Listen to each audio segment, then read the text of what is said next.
Hola, here is Hola, soy Ausi Benitez, the Spanish tutor. I have over 20 years of experience teaching in the UK, so GCSE, A levels, IB as well. I am a Spanish native speaker. I'm originally from Paraguay and have been in the UK for over 20 years now. Right, so let's get cracking. Bien, aquí tienen una cheat sheet. No es mi creación. It is not my creation. This is something that I borrowed from a colleague that was very kind and shared it, and I adapted it to GCSE. It was originally for A-level students. So here you have some questions and some words that can be really helpful. Now, especially when you are doing the opinions bit. At GCSE level, they really like it when you give somebody else's opinion as well. So you have, like, for example, that mi madre, mi padre, mi amigo dice que. You have question words, very important for the role play in the speaking exam, also to understand reading comprehension tasks. The phrases in the yellow boxes, I call them grade 6+ phrases. Okay, it doesn't mean that if you use it once and then you will get a grade 6 and above. No, you need to make sure that you actually include everything that the examiner wants to see. And what the examiner wants to see at GCSE level in the writing paper is making sure that you're actually sticking to the 4 bullet points that they will ask you about the 90-word task. I'm going to show you that in a minute. They want to see that you can manipulate and use different tenses. Okay. So present, past, and future is always key. Making sure that you can give opinion and justify your opinions. Okay, that's very, very important. And here in this sheet, you actually have all of that. If you want to express obligation, comparison, questions that you can ask in the speaking exam, remember that you do need to ask the examiner a question, and it can be really short, like ¿qué tal? So you have them all there. So I'm going to move on to the activity now. And here, so what I will do with my students in lessons, so I will say, okay, let's do un dictado. Vamos a hacer un dictado. Dictado is basically I dictate a phrase, a very simple one, like the one you can see. So I will say, en mi familia hay 4 personas. They won't see these at the beginning. They will just listen to me and write things down. So, en mi familia hay 4 personas. Mis padres, mi hermana menor María, y yo. So I will read that probably a couple of times, 3 times, and they will write things down. Okay? So now, after we do that, I will say to them, okay, exam technique. So can you add a negative to that sentence? Okay? So I will give them about 1 minute, and then they will come up with different things. Now, my example, obviously, this is something that I created. So you have there, they have the phrase that I dictated. So you have, en mi familia hay 4 personas, mi padre, mi hermana menor, María y yo. Then they needed to add a negative. And then I put this, for example, no me llevo bien con mi hermana menor porque es bastante molesta. Okay, so it's a negative phrase. Or you can say, no me llevo bien con mi madre. Or just any negative phrase that you can think of that is related to family. Now, then I ask another question. Can you add a different tense to that sentence? Okay, so because we are all talking in the present there. And I give them like 1 minute, 90 seconds, so they can think about what they can write. Obviously, they have it all in front of them. They can see that. So I will do the following, and I will show you what I have. Okay, so different tenses. So I have there. En mi familia hay 4 personas, mis padres, mi hermana menor María y yo. That's what I gave them. Then they had to add a negative, and this is my negative. So no me llevo bien con mi hermana menor porque es bastante molesta. And then I wanted to add a different tense. And here I'm adding 2 different tenses. So it says, si fuera posible, en el futuro me gustaría casarme, pero no quiero tener hijos porque es mucha responsabilidad. So if it was possible in the future, I would like to marry, but I don't want to have children because it's too much responsibility. Okay. Again, these are very simple, as you can see, simple sentences that everyone, if you're in year 11, if you are in year 10 and you're actually working hard in your GCSE Spanish, you should be able to do this. You should be able to produce these type of sentences. And remember, learning a language is a skill. I always say to my student, I don't want to hear it. I'm not very good at languages. Yes, you are. You just need to practice a little bit more. No one is good at walking when we start walking. And what do? We practice, we practice. We fall, we stand up. We fall, we stand up. Try again. That's what you do. You don't give up. And then you will be good at Spanish. Okay. So now, here, this is an example. This is very simple sentences, and my advice is always for students. Say something that you know, not what you want. Because when you are in the exam, students tend to start like thinking, oh, I want to say this and this and this. And sometimes you don't even know how to say that in a well-structured way in your own language. So why would you start worrying about that?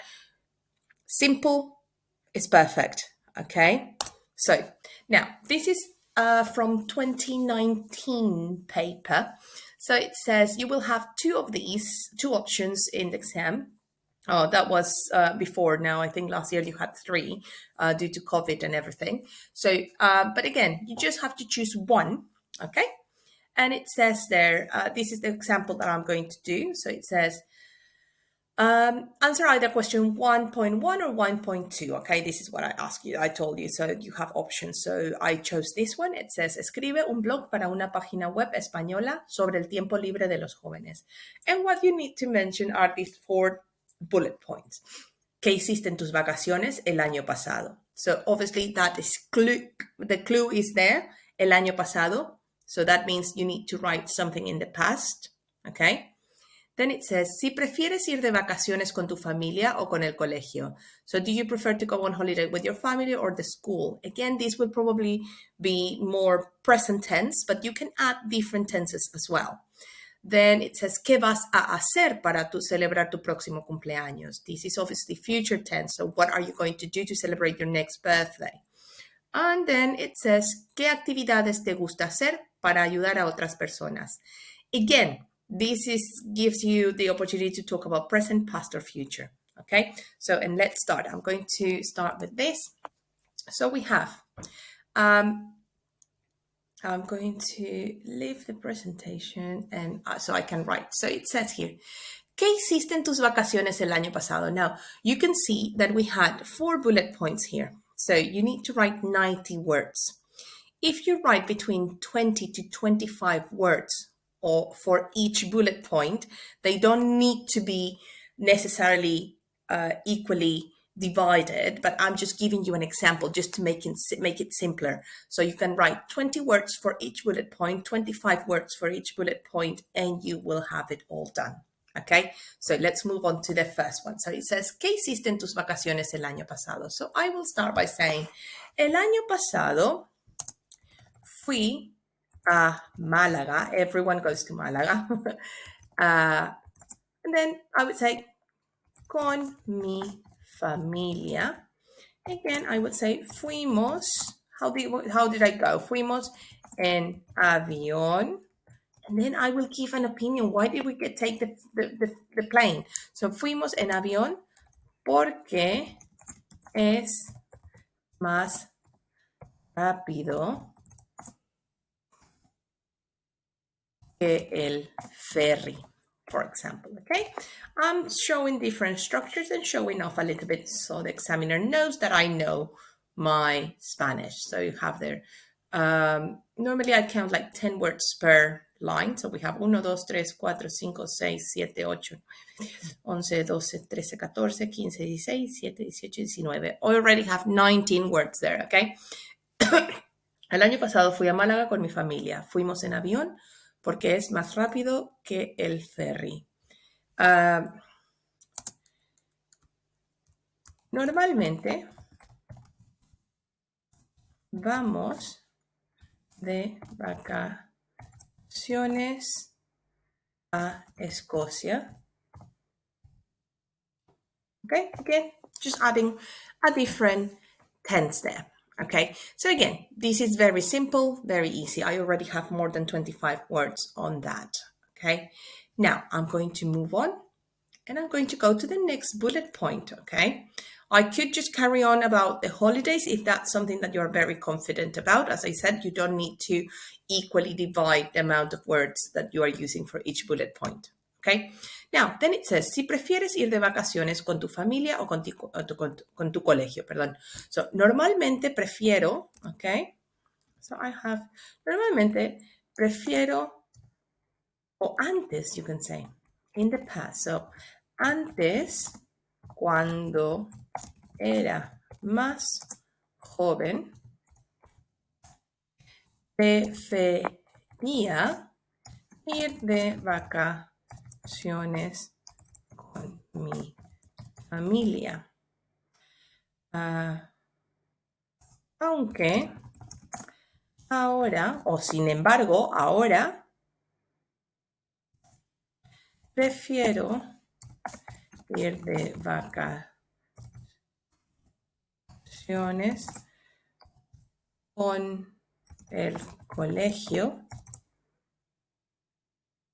Then I would say, es, en mi opinión, o pienso que es más divertido porque estoy, o voy, because I go, voy con mis amigos. Okay. So again, I have two different tenses. I have opinions, I have justifications. Okay. So that's what you have. More than 20 words again there. Very simple. And you can see how you just need to make sure that you are relaxing because you know your vocabulary, you know your tenses, you know your phrases, and these will come naturally to you if you use your cheat sheet every single day from day one. Okay. And you need to make sure that you stick to the 90 words because you don't want to make it longer, because the longer you make your writing, the more opportunities there will be to make mistakes. So you need to try and stick to 90 words. Okay. So we have that. We have the second one. Exactly. Si prefieres ir de vacaciones con tu familia o no. So exactly, I said that. I answered the question. I talked about the bullet point. Now, then it says here, ¿qué vas a hacer para celebrar tu próximo cumpleaños? Now, then you can have here. A ver, el año pasado, I can just say, el año pasado, I'm not sure whether this one will show. Okay, let me just say, I'll cut and paste it.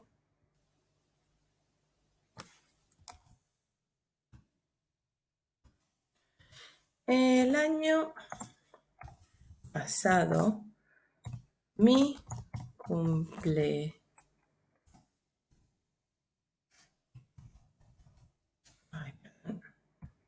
cumpleaños fue bastante aburrido debido a la pandemia. Okay. Sin embargo,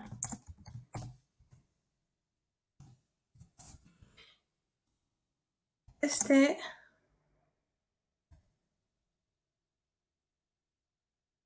año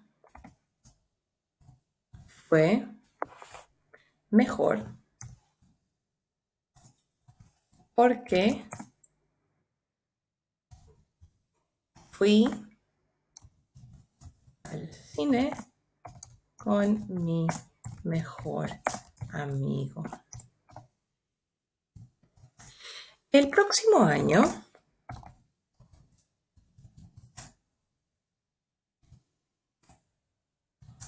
me gustaría viajar con mis amigos a España después de mis exámenes. again. This is too long already. This is too long already. Okay. So you can just make sure that you answer the question. So you can say, for example, este año mi cumpleaños fue mejor porque fui al cine con mis amigos, con mi mejor amigo. El próximo año me gustaría viajar con mis amigos a España después de mis exámenes. So again, this is quite brief, but again, I'm showing off. I give them different tenses, okay? O you can say that el próximo año, si fuera posible, me gustaría viajar con mis amigos en mi cumpleaños, okay? So you have that. And then the last bullet point, okay? So it says, ¿qué actividades te gusta hacer para ayudar a otras personas? And then you give an opinion there. Pienso que es muy importante ayudar a otras personas. You can start by that. Or you can say, normalmente para ayudar a otras personas, you can use that, or you can say para ayudar a los demás. Normalmente para ayudar a otras personas, trabajo como voluntario en una en una tienda de segunda mano. Luego acá puedo decir, si fuera posible en el futuro, me gustaría donar más dinero a las organizaciones benéficas. Okay. And that's it. It's done. I know this one is kind of like, because this is the volunteering and social work and things like that. So you should know these, okay? Dice, normalmente para ayudar a otras personas, trabajo como voluntario en una tienda de segunda mano. So I work as a volunteer in a second-hand shop, or you can say en una tienda de caridad, okay? So in a charity shop. Then you have there, si fuera posible, en el futuro, me gustaría donar más dinero a las organizaciones benéficas. Obviously, I don't need to emphasize how important it is that you are revising your vocabulary, you are learning your vocabulary. There are so many different ways to gamify, do you say that? The way you learn. You have Quizlet, you have Blooket, you have Kahoot, you have so many different ways that you can do that. So make sure that you take advantage of all of that and revise, because it's very, very simple. Also, if you like the way I made it very simple, or please make sure you get in touch, you contact me. I have a Facebook group where you can join, and you have loads of different resources that are all for free. I also do private tutoring. It's group tutoring what I do, because I do believe that students benefit much more when they are with people who are alike. Okay, I know in a classroom sometimes you don't choose who you are with, but in my group I make sure that I have students who want to excel all together, and they push each other. It's amazing what you can get from there. So do contact me.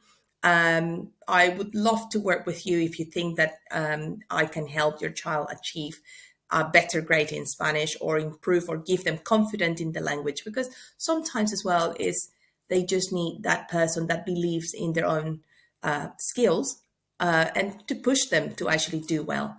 I hope you liked the video. If you do, please like, subscribe, share it. I will be very thankful. Okay, adios. Ausi Benitez, the Spanish tutor here, just to help you as always. Okay, adios.